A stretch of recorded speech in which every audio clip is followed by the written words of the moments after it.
back to our channel. So today in this video we are going to discuss about how to summarize PDFs using ChatGPT advanced data analysis. So without wasting much of our time, let's get straight into the video.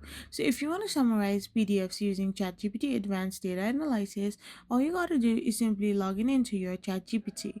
Once you're in your ChatGPT, you need to ensure the latest model is selected. After you have ensured this, you need to upload your PDF. After you have done this as well, you need to prompt GPT for a summary. In the chat box, provide clear instructions on how you want the document summarized. You need to be specific to get the best results. Now, you need to simply give effective prompts and be mindful about the file size and limits, and have your verification of accuracy. So after you have done this, you will be able to summarize PDFs using ChatGPT advanced data analysis. I hope you found this video helpful. So don't forget to hit that subscribe button and do give us a thumbs up. We will be back again with more informative videos. Thank you for watching.